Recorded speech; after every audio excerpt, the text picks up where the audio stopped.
Welcome to silent nightmares. Winter is the season of shadows. The nights grow long, the fires burn low, and the old stories rise again. Not the cheerful tales of saints and gifts, but the darker ones. The ones whispered to children in the hush of snow. The ones that remind us that winter is not only for joy, but for judgment. Tonight, we walk among them, the watchers of Yule, the monsters of Christmas, the ones who punish, who prowl, who slit and devour. Listen closely, for the wind carries their names. Grýla, the mountain mother. The wind has teeth, it gnaws at the eaves and rattles the shutters, but here, in the hush of your room, you're wrapped in warmth, in shadow, in story. Close your eyes. Let the fire crackle low, and listen. For in the far north, where the sun forgets to rise, and the earth steams with ancient breath, there lives a mother. Not the kind who sings lullabies, not the kind who bakes bread, but the kind who waits and watches and hungers. They say she was born from the bones of the earth, that she crawled from a crack in the lava fields, already full grown, already furious. She has had 3 husbands. The first 2 she ate. The third, Lipaluti, still lives, but only because he is too lazy to be worth chewing. She bore 13 sons, each one a trickster, a thief, a shadow in the night. But Grýla is no prankster. She is punishment made flesh. All year she listens, not with ears, but with something deeper. She hears the tantrums, the slammed doors, the whispered lies. She hears a child who kicks a dog, the one who steals from their sister, the one who says, "I don't care." And when the nights grow longest, when the snow buries the roads, and the stars blink coldly overhead, Grýla begins her descent. She wraps herself in a cloak of stitched skins. Some say they still twitch. She takes her sack, woven from sinew and sorrow, and she walks. Her hooves crack the ice. Her breath fogs the trees, and her hunger is a drumbeat in the dark. In her cave, the fire never dies. It burns with a blue flame, fed by bones and regret. The cauldron is wide enough to drown in. It bubbles with a stew of root vegetables, moss, and meat. When she returns, she empties her sack. The children do not scream, not anymore. They're quiet, as if the cold has already claimed them. She stirs. She sings a lullaby in a language no one remembers. And she eats. They say she never gets full, that her hunger is not of the body, but of the soul, that she feeds on cruelty, on selfishness, on the rot that grows in the heart. So if you hear hoofbeats in the snow, if you see a shadow too tall to be human, if your fire flickers for no reason at all, be still, be silent, be good. But you've been kind, you've been careful, you've shared your bread, you've said your thank yous, so sleep now. Let the wind pass, let the shadows stretch. Grýla has no quarrel with you. Not tonight. But Grýla is not alone in her cave. Beside the bubbling cauldron, another shadow stirs, a beast with fur black as soot and eyes that burn in the snow. her pet, her sentinel, the Yule cat, Yule the Yule cat. The snow lies heavy tonight. The world outside is white and silent, but silence can be dangerous, for in the stillness something prowls, not a wolf, not a man, but a cat, larger than a house, older than the hills, and hungrier than the wind itself.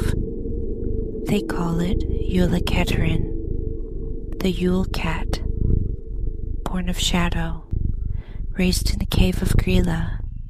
It is her pet, her sentinel, her beast.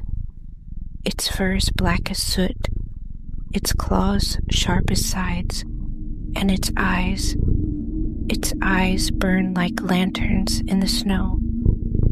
The Yule cat does not hunt mice. It hunts people, and it hunts for one thing alone: the poor, the forgotten, those who have no new clothes at Christmas. When the bells ring and the fires burn low, the Yule cat slips from the cave. Its paws make no sound. Its breath is frost. Its tail lashes like a whip in the dark. It prowls the villages, sniffing at doors, peering through windows, searching for those who have no new clothes to wear. A shirt, a scarf, a pair of socks. Any gift of cloth will do. But if you have nothing, if you are forgotten, if you are poor, the Yule cat knows.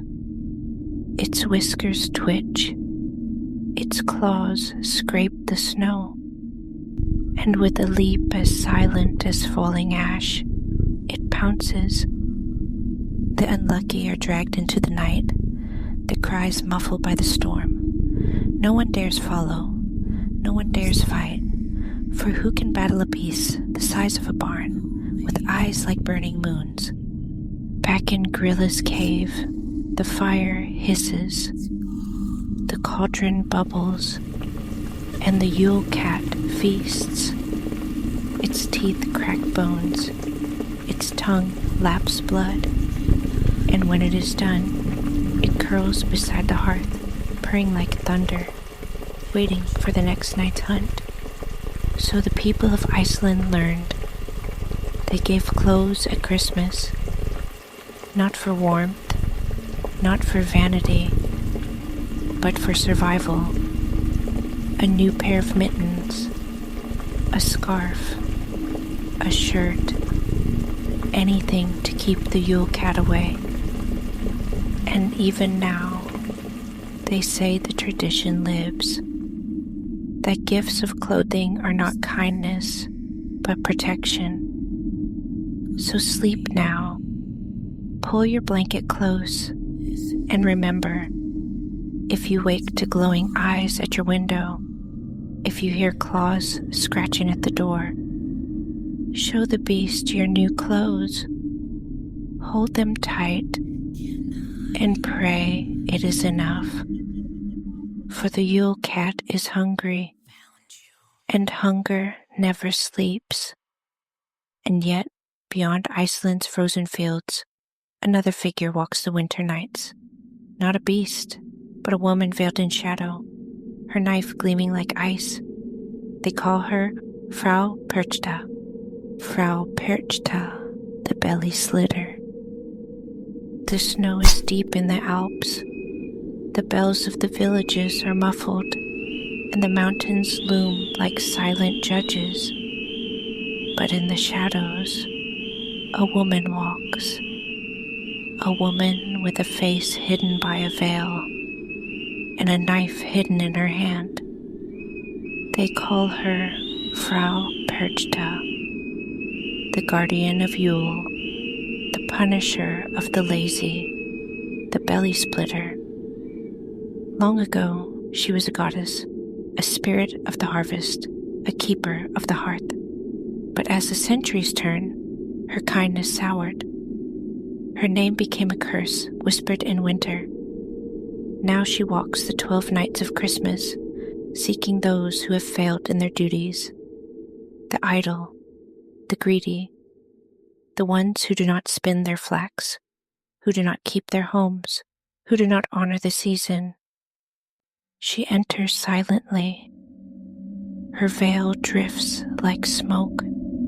Her footsteps make no sound. And when she finds the guilty, she does not scold. She does not warn.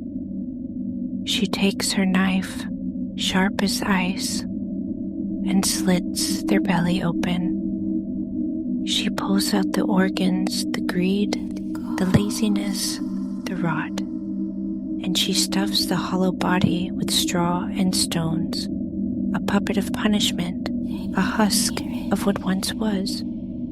The good, however, she rewards, a silver coin in the shoe, a blessing whispered in the dark, a promise of fortune for the year ahead. So the people learned. They worked through the winter nights. They spun their flax. They kept their homes clean. They honored the season with care and devotion. For Frau Perchta sees all, and she judges without mercy. So sleep now. Keep your hearth warm. Keep your spirit kind. And if you hear the rustle of a veil in the night, if you feel the cold kiss of steel at your belly, pray you have been diligent. Pray you have been good. For Frau Perchta rewards the worthy and punishes the rest. So the mountains keep their secrets, and the snow carries their footsteps. Grýla, the Yule cat, Frau Perchta, 3 watchers of winter, 3 judges of the dark. And as you drift into sleep, remember, the old stories never rest. So close your eyes. Let the dark hold you, and sleep, if you dare. Good night from Silent Nightmares.